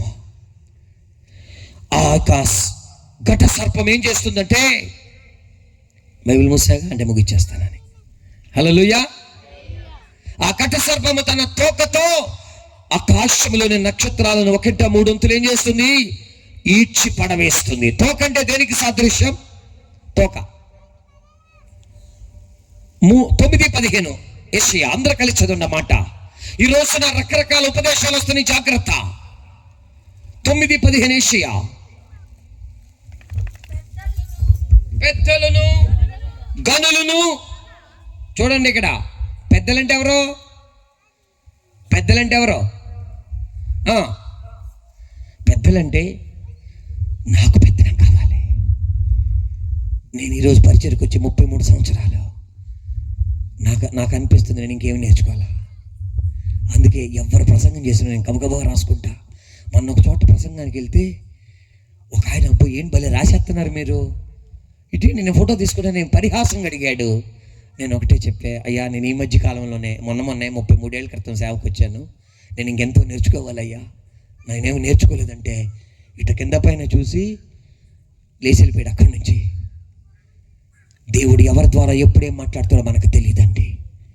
దేవుడు మాట్లాడే మాటకు మనం ఎల్లప్పుడూ విధేయులం అవ్వాలి. దేవుడు మనల్ని పిలిచాడు ఎందుకంటే నరకము నుండి తప్పింపబడటానికి. అద్భుతాలు, ఆశ్చర్యకార్యాలు జరుగుతూ ఉంటాయి. అన్నిటికంటే గొప్ప అద్భుతం చెప్పనా? నువ్వు నరకంకి వెళ్ళకుండా పరలోకం వెళ్ళటమే అద్భుతం. ఇట చేయట్టుగానే దమాలు పడిపోయారంటే అబ్బో అబ్బో అమ్మో అనుకుని మురిసిపోవద్దు. 1 దెయ్యం ఉంటే పడిపోతావు, లేదు 2 దైవ సన్నిధి ఉన్నప్పుడు నువ్వు నిలబడలేవు. ఫర్ ఎగ్జాంపుల్, పోయిన ఆదివారం నాడు నిన్న వాక్యం చెప్పిన దైవజనుల చర్చిలో నేను వాక్యం చెప్పడానికి వెళ్ళాను. బలమైన దైవ సన్నిధి అక్కడ వచ్చింది. నేను వాక్యం చెప్పడానికి కూడా నిలబడలేకపోయా. అదే శక్తితో తమిళనాడు రాష్ట్రంలో 4 చోట్లకి వెళ్ళి దేవుని పరిచర్య చేసి, మేము తిన్నామా లేదా తర్వాత సంగతి, కానీ ఆంతర్య పురుషుల్లో బలాన్ని పొందుకొని వచ్చేసా. నువ్వు ఫుల్గా లాగితే కాదు, ఇది ఏంటిది ఇట్లా లాగితే ఏమంటారు దాన్ని చెప్పండి, అది లేకపోతే ముద్ద దగ్గర, అది కాదు మ్యాటర్. అక్కడ నీలో కావలసింది దైవ శక్తి కావాలి. పెద్దలు గనులు తల, కలలాడు ప్రవక్తలు తోక. ఆ తోకతోనే నక్షత్రాల కింద పడేస్తుంది. ఎవరు? ఈ కడసర్పం. ఈ కడసర్పం ఎక్కడి నుంచి వచ్చింది? ఏదైనా తోటలో నుంచి. అందుకే మనము ఉపదేశంలో ఖచ్చితంగా ఉండాలంటే నువ్వు బైబిల్ చదవాలి కదా, దైవజనులను అడగాలి కదా. బెరయా వారు లేఖనాలను, అది కూడా తెలీదా? బెరయా వారు ఏం చేస్తున్నారు? లేఖనాలను పరిశోధిస్తున్నారు. అంటే వాళ్ళు చదివితేనే కదా. ఇప్పుడు స్కూల్లో కొంతమంది పిల్లలు ఉంటారు, వాళ్ళు ఏం చేస్తుంటారండి? పిల్లలు బాగా చదివే పిల్లలు టక్కన లేస్తారు, వాళ్ళ టీచర్నో వాళ్ళ మాస్టర్నో వెంటనే ప్రశ్నలు అడుగుతారు. కారణం వాళ్ళు చదువుతూ ఉన్నారు కనుక. మనము కూడా నరకమును తప్పించుకుని పరలోకానికి వెళ్ళడానికి దేవుని యొక్క వాక్యాన్ని తరచుగా మనం ఏం చేయాలి? ధ్యానం చేసే వారముగా ఉండవలసి ఉన్నది. మొట్టమొదటిగా దేవుడు అబ్రహామును పిలిచాడు, అపోస్తలుడిగా ఆయనను పంపించాడు. అపోస్తలు అంటే పిలువబడిన వారు, పంపబడిన వారు. ఈ అపోస్తలుడే అబ్రహాముగా కనబడుతున్నాడు. అందుకే క్రొత్త నిబంధన ఆరంభంలో అబ్రహాము కుమారుడగు దావీదు కుమారుడైన యేసుక్రీస్తు వంశావళి. ఈ అపోస్తలత్వము ప్రారంభమైంది ఎక్కడ? అబ్రహాములో. అందుకే అబ్రహాము కుమారుడే అంటే, ఇతడును అబ్రహాము కుమారుడంటే వాక్యానికి లోబడిన వాడు. అదే కారణాన్ని బట్టి ఆదికాండము 14లో అబ్రహాము రాజులను జయించి వస్తూ ఉన్నప్పుడు మెల్కీసెదెకు కలిసినప్పుడు సర్వోన్నతిని దేవుని యాజకుని కలిసి ఏమిచ్చాడండి? మెల్కీసెదెకు ఈయనకు 10వ భాగం ఇచ్చాడు, కానుక ఆయన బల్ల ఇచ్చాడు. అందుకే సంఘాల్లో ఇక్కడ తీసుకుంటున్నారా బల్లారాధనకి ప్రత్యేక కానుక. అది అబ్రహాం గారు నేర్పించింది. ఊరికినే ప్రభు అబ్రహామును అడిగిన పాట పాడతావు, అబ్రహామును ఆశీర్వదించినట్టు నన్ను ఆశీర్వదించంటావు, కానీ అబ్రహాము చేసినట్టు నువ్వు చేస్తున్నావా? అబ్రహాములాగా పిలుపును కాపాడుకుని ఉంటున్నావా? అబ్రహాములాగా దేవుడు చూపించే దేశానికి నడుస్తున్నావా? అబ్రహాములాగా దేవుని సేవకుడు చెప్పింది లోబడుతున్నావా? అలా లోబడితే ఆశీర్వాదాలన్నీ నీయే, నువ్వు భయపడవసరం లేదు. అందుకే అపోస్తలత్వములో ఒక భాగముగా అబ్రహాము కనబడ్డాడు. హెబ్రీయులకు రాసిన పత్రిక 3లో పరలోక సంబంధమైన పిలుపులో పాలు పంపులు కలిగిన పరిశుద్ధ సహోదరులారా, మన ప్రధాన యాజకుడును అపోస్తలుడైన యేసు వైపు లక్ష్యం ఉంచుదాం. ఒక సంఘాన్ని దేవుడు నీకు ఇచ్చాడు. సంఘములో ఒక అంగముగా నిన్ను నిలబెట్టాడంటే నీవు చేయవలసిన బాధ్యతను నెరవేర్చాలి. అని చెప్పారా? బాధ్యత అల్లేలి చెప్దామా? బిగ్గరగా చెప్దామా? ఫిలిప్పీ పత్రికలో ఇట్లాగే కొంతమంది పరిచర్య కోసం ఉన్నది మొత్తం తెచ్చిచ్చేశారు. పౌలు గారు వాళ్ళకి ఇప్పుడు మీ డైరెక్టర్ గారికి సన్మానం చేసినట్టు ఒకే మాట అన్నాడు, వీరి పేర్లు జీవ గ్రంథములో వ్రాయబడి ఉన్నాయి. ఈ రోజున ఇక్కడ మీలో కొంతమంది పరిచర్య కోసం మీ చేతిని చాపారు, మీ పేర్లు జీవ గ్రంథములో వ్రాయబడును గాక. ఈ లోకానికి ఏమి తీసుకురాలా, వెళ్ళేటప్పుడు ఏమి తీసుకుని వెళ్ళము. యేసు త్వరగా రాబోతూ ఉన్నాడండి. లోక రాజ్యాలన్నీ కదిలింపబడబోతున్నాయి. ఆ స్త్రీ కనుతున్నటువంటి ఆ మగ శిశువు పైకెత్తబడబోతున్నాడు. ఆ మగ శిశువు ఎత్తబడుటే రహస్య రాకడా. హల్లెలూయా. రహస్య రాకడలో అబ్రహాములాగా పిలువబడిన వారు, అబ్రహాములాగా చూపించని చోటికి నడిచేవారు, అబ్రహాములాగా దీవింపబడతారు. మూడోది, అబ్రహాము దీవింపబడ్డాడు వాగ్దానములతో. అందుకే సున్నతి అనేటువంటి నిబంధనతో దేవునికి ఆయనకి మధ్యలో ఒక ఒప్పందం జరిగింది. ఆ సున్నతికి మరొక పేరే మారు మనస్సు. మారు మనస్సు పొందిన వారు పాప క్షమాపణ నిమిత్తము బాప్తిసం పొందుకుంటారు. బాప్తిసం పొందిన వారు పరిశుద్ధాత్మను పొందుకుంటారు. పరిశుద్ధాత్మను పొందిన వారు ఆ పోలికగా మార్చబడతారు. ఆ పోలికగా మార్చబడిన వారు రాకడలో ఎత్తబడతారు. రాకడకు ముందు ప్రపంచంలో వన్ వరల్డ్ గవర్నమెంట్ రాబోతుంది. ప్రపంచంలో వన్ వరల్డ్ కరెన్సీ అంటే ఏటీఎం కార్డులు ప్రపంచమంతా చెల్లుబాటు అవుతాయి. మూడవదిగా వన్ వరల్డ్ రిలీజియన్, ఒకే మతం రాబోతుంది. మీకు తెలుసా? మురిసిపోతున్నారు ఏఐ వచ్చేసిందని. ఏఐ 3 పనులు చేస్తుంది యేసయ్య రాకడకు ముందు. ఏంటో తెలుసా? 1, నువ్వు అడిగితే నీకు చెప్పుద్ది. 2, నువ్వు అడగకుండా చెప్పుద్ది. 3, ఇది చెయ్యి అని నీకు ఆజ్ఞాపిస్తుంది. అది ఆజ్ఞాపించే రోజే ఆ క్రూర మృగము అది మాటలాడును, దానిలో జ్ఞానము కలదు. అదే 666 ముద్ర అనేటువంటిది. అది భయంకరమైనటువంటి ఒక స్థితి. అది ఎప్పుడు చెల్లుబాటు అవుతుందంటే దేవుని యొక్క సంఘము అనే పెండ్లి కుమార్తె, పిలువబడిన పెండ్లి కుమార్తె, పంపబడుచున్న పెండ్లి కుమార్తె, సిద్ధపడుచున్న పెండ్లి కుమార్తె, దేవుడు చూపించే చోటుకి విధేయత చూపి వెళ్ళే పెండ్లి కుమార్తె, వాగ్దానములతో ఆశీర్వదింపబడిన పెండ్లి కుమార్తె. 4వదిగా మనము యాత్రికులమును పరదేశులమని పునాదులు కలిగిన పట్టణము చూసి వారు నమస్కరించారు. ఈ లోకములో మనం యాత్రికులము, పరదేశులము. మనకి ఈ లోకములో ఏమీ లేదండి. ఏదైనా ఉందంటే పరలోకములోనే దేవుడు మన కోసం సిద్ధపరుస్తున్నాడు.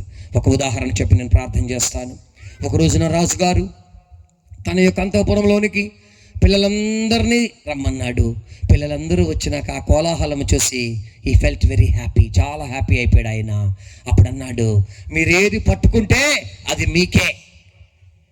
చాలామంది పిల్లలన్నీ పట్టుకున్నారు. అందులో ఒకే ఒక్క పిల్ల ఏది పట్టుకోలా, వెళ్ళి రాజుగారిని పట్టుకుంది. అప్పుడు రాజుగారు చప్పలు కొట్టాలని పిల్ల, ఒక పాస్టర్ మాత్రమే ట్రై చేసింది, ఆపేసింది. కొట్టండి గట్టిగా. అంటే ఈ లోక సంబంధమైన ఆశీర్వాదాలు కాదు. ఆ పిల్లకి ఎంత జ్ఞానం ఉందో చూడండి. ఒక్కసారి ఈ ఒక్క రోజుకే నేను ఏది పట్టుకుంటే అది నాకు సొంతం, కానీ రాజుగారిని పట్టుకుంటే జీవితాంతం అన్నీ సొంతం. నువ్వెవరిని పట్టుకున్నావు? అందరూ లేచి నిలబడదాం. ఈ రాత్రి ఇతడును అబ్రహాము కుమారుడే. నిజముగా ఆ పిల్లకి ఎంత జ్ఞానం అండి. రాజును పట్టుకుంటే జీవితాంతం రాజుకున్నాయన్నీ ఆమెకే కదా. ఆమె ఒక సాధారణమైన భౌతిక వస్తువు కోసం వెళ్ళలేదు, శాశ్వతమైన ఆశీర్వాదం కోసం వెళ్ళింది. అందుకే శాశ్వతమైన జీవమును, ఆశీర్వాదమును అక్కడ ఉండాలని యెహోవా సెలవిచ్చాడని 133వ కీర్తనలో మనం చూస్తున్నాము. ఇతడును అబ్రహాము కుమారుడే. ఈ భూమి మీద భయంకరమైన సంఘటనలు జరగబోతున్నాయి. యేసయ్య రాకడల తర్వాత భూమి మీద సంఘం అనేది ఉండదు. ఒకవేళ ఉందంటే అది విడిచిపెట్టబడిన సంఘం, అది శ్రమల పాలయ్యే సంఘం. 666ను ముద్ర తీసుకునే వాళ్ళు కొంతమంది అందులో కనబడతారు. దేవుని ఉగ్రత దిగొస్తుంది. 7 పాత్రలు, 7 ముద్రలు, 7 బూరలు, వాటి నుండి వచ్చే దేవుని కోపము అది మనం తట్టుకోలేమండి. అది మనకు అవసరం లేదు. ప్రభువు మనల్ని పిలిచింది దేనికోసం అంటే నువ్వు రహస్య రాకడలో ఎత్తబడాలి. ఆ స్త్రీ కనినటువంటి మగ శిశువు ఇనుప దండముతో ఏలునై వాడునై పరలోకమునకు ఎత్తబడ్డాడు. ఆ మగ శిశువే రహస్య రాకడలో ఎత్తబడే పెండ్లి కుమార్తె సంఘం. విడువబడినటువంటి సంఘం హతసాక్షులుగా మార్చబడొచ్చు. కానీ నువ్వు హతసాక్షిగా మార్చబడాలని కోరుకుంటున్నావా? ఆ తిప్పలు శ్రమలు లేకుండా ఆర్భాటముతోను ప్రధాన నిశ్శబ్దముతోను బూరధ్వనితో ఆయన మహిమలో ప్రత్యక్షమైనప్పుడు ఆయన రాకడలో ఎత్తబడాలని ఆశపడుతున్నావా? ఒక కాలం రాబోతుంది, మృతులు మనుష్య కుమారుని స్వరమును వింటారా? నువ్వు ఇంకా ఆత్మచేత ముద్రింపబడకపోతే ఈ రాత్రి నీకు అనుకూలమైన సమయం. ఎఫెసీ 1:13 తెలియజేస్తుంది, విమోచన దినము కొరకు మీరు ముద్రింపబడి ఉన్నారు, పరిశుద్ధాత్మతో ముద్రింపబడి ఉన్నారు. ఎఫెసీ 4:30 తెలియజేస్తుంది, do not grieve the Holy Spirit, you are sealed by the Holy Spirit for the day of the redemption. విమోచన దినము కొరకు మనము ముద్రింపబడ్డాం. అందరూ చేతులు పైకెత్తుదాం. చరణమును పాడుచుండగా పరిశుద్ధాత్మ దేవుడు మీలో కొంతమందిని తాకబోతూ ఉన్నాడు. పరిశుద్ధాత్మ దేవుడు మీలో కొంతమందికి విడుదల ఇవ్వబోతున్నాడు. ఈ రాత్రి ఒక నూతన సృష్టిగా మార్చబడే రాత్రి. ఈ రాత్రి అబ్రహాము కుమారుడిగా, అబ్రహాము కుమార్తెగా నువ్వు మార్చబడే రాత్రి. ఈ లోకం ఎక్స్పైరీ డేట్ దగ్గరకు వచ్చింది. యేసయ్య రాకడ సమయం ఆసన్నమైంది. దేవుడు అబ్రహామును మొట్టమొదటిగా పిలిచాడు. రెండవదిగా తాను వెళ్ళవలసిన చోటు, తాను చేయవలసిన పని చూపించాడు. మూడవదిగా వాగ్దానములతో ఆశీర్వదించాడు.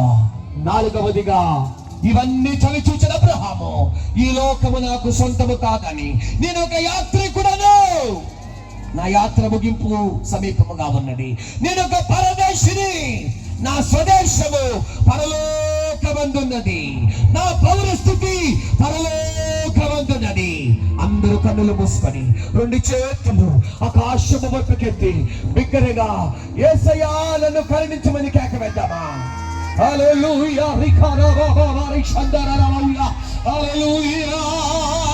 యేసయ్యా నన్ను కరుణించు, యేసయ్యా నన్ను కరుణించు, యేసయ్యా నన్ను కరుణించు. హల్లెలూయా హల్లెలూయా. విరువబడిన రొట్టెగా నన్ను మార్చమని సమర్పణతో దేవుని సన్నిధిలో కనబడదామా? పరిశుద్ధాత్మ దేవుడు ఆయనకి ఇష్టమైన రొట్టెగా నిన్ను మార్చాలని ఆశపడుతున్నాడు. దేవుని చిత్తము చేసే బిడ్డగా నన్ను పంపిన వాని పని చేయటయు ఆయన చిత్తము చేయక నాకు ఆహారమైనదని తెలియచేశాడు. ఈ రాత్రి దైవ చిత్తమును అప్పగించుకో. ఆయన త్వరగా రాబోతూ ఉన్నాడు. ఆయన రాకడ సంసిద్ధముగా ఉన్నది. ఈ లోకములో జరుగుతున్న కార్యములను బట్టి ఆయన ద్వారమునొద్దనే నిలిచి ఉన్నాడు. అబ్రహాము కుమారునిగా కుమార్తెగా మార్చబడాలంటే నువ్వు ఏ పిలుపుతో పిలువబడ్డావు? దేవుడు చూపించేది నువ్వు చూడగలుగుతున్నావా? నువ్వు చేయగలుగుతున్నావా? దైవ దీవెనలు పొందుకోవడానికి అర్హతను కలిగి ఉన్నావా లేదా? ఒక్కసారి జీవితాన్ని పరిశీలన చేసుకుందా, దేవునికి అప్పగించుకుందా. ఈ రాత్రి ఒక నిండైన దీవెనతో, గొప్ప ఆశీర్వాదముతో ఎవరు నిన్ను తృణీకరించారో, ఎక్కడ నీ తల దించబడిందో అక్కడ నీ తల లేవనెత్తనై ఉన్నాడు. నిన్ను దేవుడు దీవించనై ఉన్నాడు. నీవు వర్తలనై ఉన్నావు. అభివృద్ధి, సమృద్ధి, ఆశీర్వాదం. హల్లెలూయా హల్లెలూయా. అబ్రహాము దేవుడు, ఇస్సాకు దేవుడు, యాకోబు దేవుడు, మాట తప్పనివాడు. హల్లెలూయా హల్లెలూయా.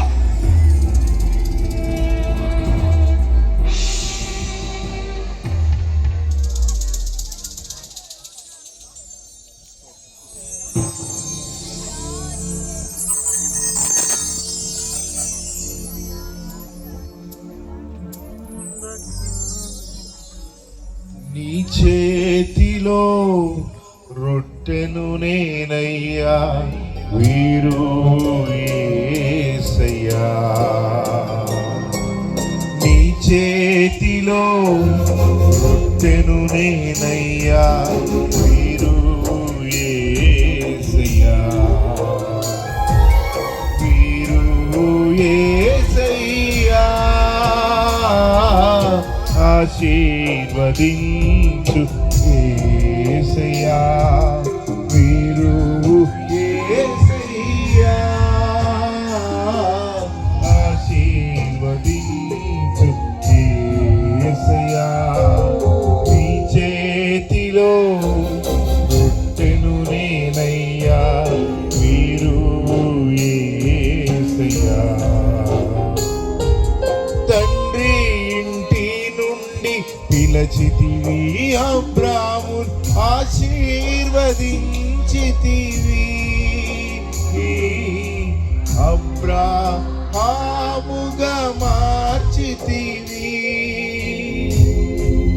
తండ్రి ఇంటి నుండి పిలచితివి, అబ్రామును ఆశీర్వదించితివి.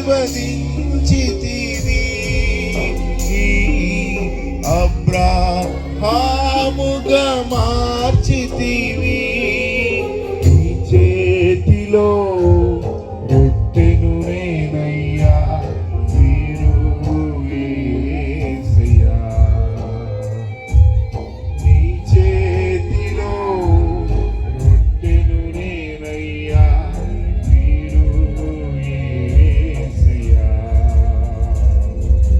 వీరు యేసయ్యా.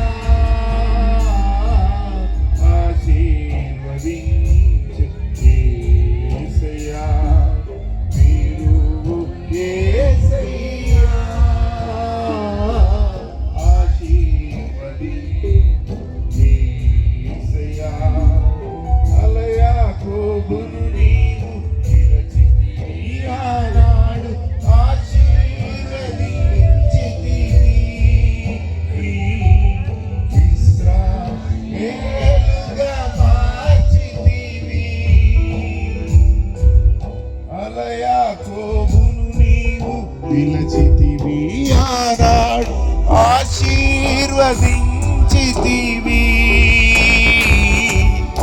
ఇశ్రాయేలుగా మార్చితివి నీ చేతిలో రొట్టెను నేనయ్యా వీరు యేసయ్యా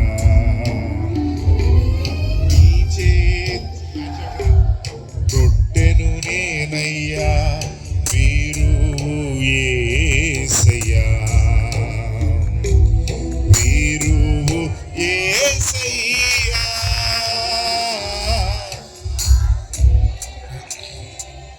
యేసయ్యా వీరు గట్టిగా వదించు యేసయ్యా వీరు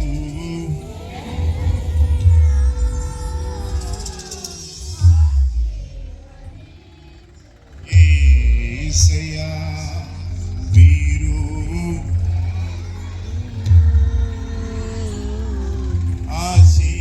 ఆశీర్వదించు యేసయ్యా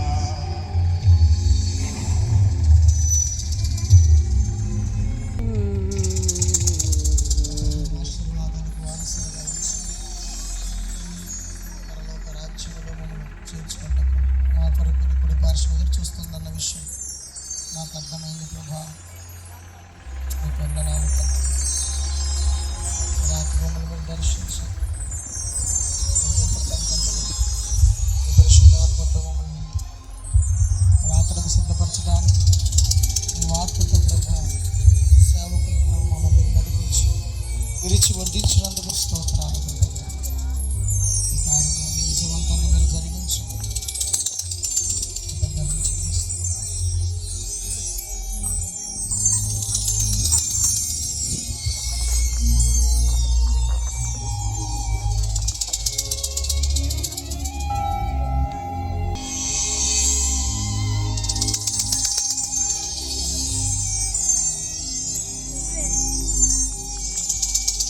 సర్వకృపానిదేకు ప్రభువా, నీకు వందనాలు. మమ్మల్ని ఎంతగా ప్రేమిస్తున్నందుకు స్తోత్రాలు ప్రభువా. మమ్మల్ని ఎంతగా ప్రేమించినందుకు నీకు స్తోత్రాలు ప్రభువా.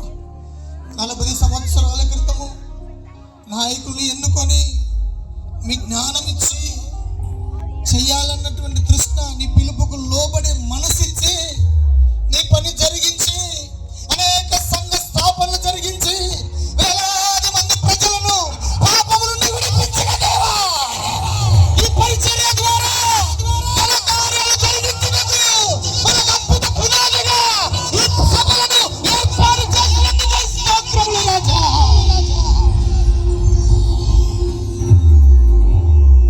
కార్యములు ఘనముగా జరుగునట్టు మా ఆశ ఆలోచనలు స్థిరపరిచి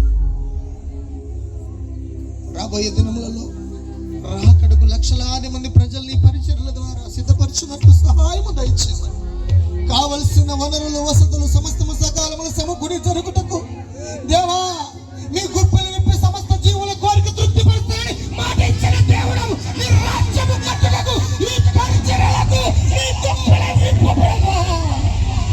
రాత్రి నీ హస్తము ఈ పరిచర్య మీద ఉండును గాక, సంఘముల మీద ఉండును గాక, సేవకుల మీద ఉండును గాక, నాయకుల మీద ఉండును గాక, వస్తు వాహనాల మీద, వస్త్రం ఆహారం మీద ఉండును గాక. కృతజ్ఞతలు. మమ్మల్ని సిద్ధపరచుకుంటకు నిన్నటి దినం నుండి మీరు ప్రయాసపడుతున్న ప్రయాసం మేము గమనిస్తున్నాం ప్రభు ఆత్మలో. కృతజ్ఞతలు. విన్నాం, మమ్మల్ని మేము రాకడానికి సిద్ధపరచుకుంటున్నాం. కృతజ్ఞతలు ప్రభా, కృతజ్ఞతలు. జ్ఞానాది గల సంకల్పంలో ముందు కొనసాగే భాగ్యం మాకు ఇచ్చినందుకు కృతజ్ఞత.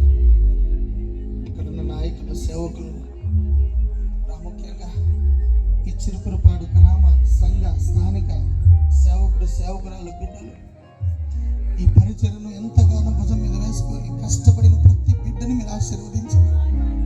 దూర ప్రాంతం నుండి వచ్చినటువంటి రూబెన్ మినిస్ట్రీస్ పరిచర్యలో పనిచేస్తున్న సంఘాల సేవకులు, సేవకురాలు, బిడ్డలను జ్ఞాపకం చేసుకొని ఈ పరిచర్యను పిలుపును ప్రేమించి వచ్చిన ప్రతి దైవ సేవకుల్ని కూడా వారి కుటుంబాలను జ్ఞాపకం చేసుకోండి.